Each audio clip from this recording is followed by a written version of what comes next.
Seja muito bem-vindo ao Cantinho Teológico. Meu nome é Gustavo Luiz. Vou analisar um versículo da Palavra de Deus, na verdade, um termo a partir do hebraico bíblico. Vejamos o verbo nascer ou nascer. Temos no versículo 26, Vaiomer Elohim Naaseh. Como aqui está em inglês, e disse Deus, vamos fazer.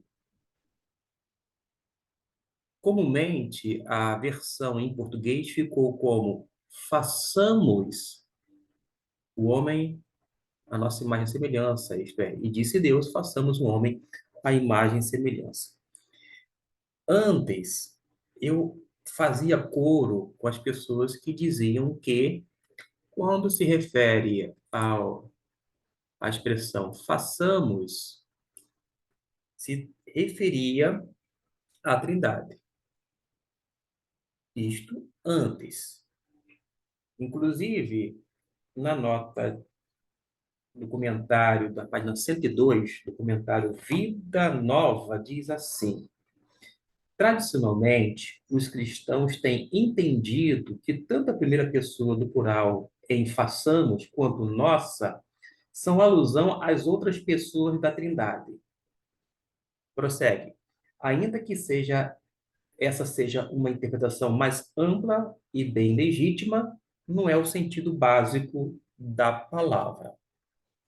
E eu acreditava cegamente nisto, porque foi passado para mim por pessoas sinceras, piedosas. Mas quando a gente tem acesso à língua original e começa não apenas a pronunciar o hebraico, mas a trabalhar essa questão gramatical, sintática, a gente vai observando algumas nuances que até então não nos eram conhecidas. Até porque vai exigir da gente um conhecimento também da língua portuguesa. E o que fez eu enxergar de uma maneira diferente da tradicionalmente aceita por muitos cristãos. Cristãos piedosos, sinceros, tementes a Deus, mas que eu não vejo como uma interpretação plausível dizer que a expressão façamos indica aqui a Trindade. Eu vou por parte. Vamos deixar aqui algumas expressões em hebraico, como essas duas, Vaiomer, Elohim, e nos ocupar tão somente no verbo. Quando você aprende a língua hebraica, vai observar que nascer é um verbo. Não sei se você aprecia o sistema verbal, porém, quando você busca informações, e eu preciso tão somente, através desse recurso, colocar o mouse nessa frasezinha abaixo, na cor azul, vai me dar várias informações, vários dados. O primeiro deles é um verbo. Logicamente, se diz no inglês, vamos fazer, e é traduzido em português, na maioria das Bíblias, façamos, a gente sabe já que se trata de um verbo. É um verbo. Nós temos uma outra informação.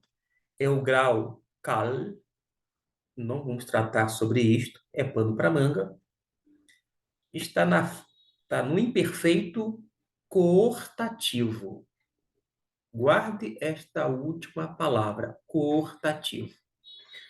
O verbo coortativo, tanto em português quanto no hebraico, é usado para expressar desejo, a intenção. O coortativo envolve a forma da primeira pessoa utilizar no plural. Deus disse: vamos fazer. Ele expressa uma intenção, um desejo e às vezes até uma ordem. Vamos fazer. Mas ele está falando para ele mesmo. E essa ordem, digamos assim, para ele mesmo é dada na forma plural. E existe razão para isto, dentro do verbo chamado cortativo. Lembrando que esse verbo cortativo, ele vai expressar ordem. Suponhamos que eu chegue atrasado e não tenha tempo para produzir um vídeo para esse canal.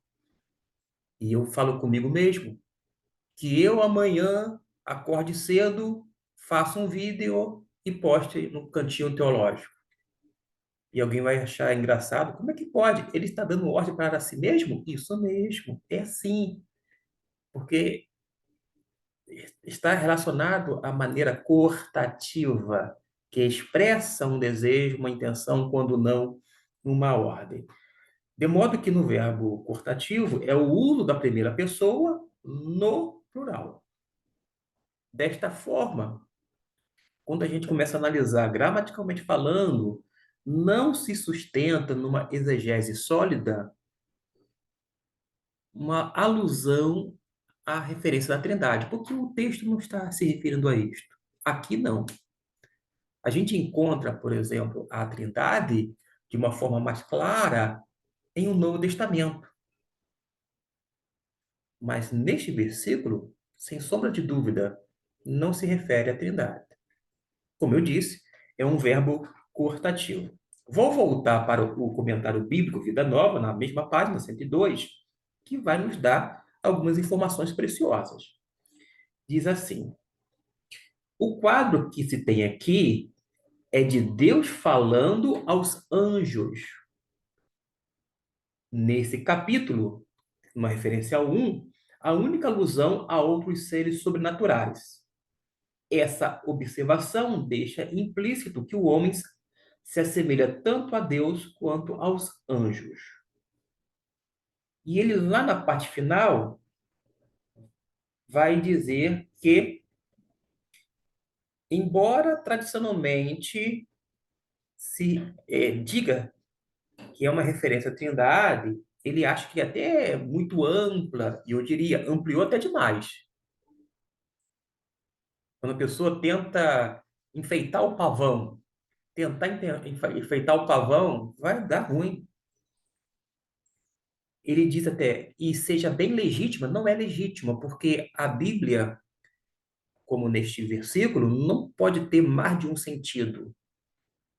Esse fato de o texto ser polissêmico, isso é história da carochinha, porque o autor tem uma intenção, o texto bíblico tem um sentido e não vários ou múltiplos sentidos, ou vários significados. Não pode significar duas coisas. Se é legítima para uma coisa, não pode ser legítima para outra. Ou é ou não é. Por isso que ele fala, por mais que seja uma interpretação ampla, e como eu disse aqui, enfeitou o pavão demais e deu ruim, é legítima. Repito, não é legítima. Tanto é que no comentário ao lado coloquei uma interrogação. Eu faço isso. Todas as coisas que não faz sentido, boto uma interrogação e depois eu volto para lá e vou analisar, lendo outros textos, corroborando com aquilo que foi dito ou não. Mas ele diz assim, embora o fato de se referir à Trindade para o autor, entre parênteses, ele diga que é ampla e bem legítima, mas ele diz assim, mas não é o sentido básico da palavra. Ora, se não é o sentido básico da palavra, você não pode ampliar e usar da maneira que você bem entender, ainda que siga uma tradição. A tradição é humana e esta não tem autoridade sobre as escrituras. O lema da Reforma Protestante, um deles é sola scriptura, somente as escrituras. De modo que a Bíblia, por si só, já é autoritativa.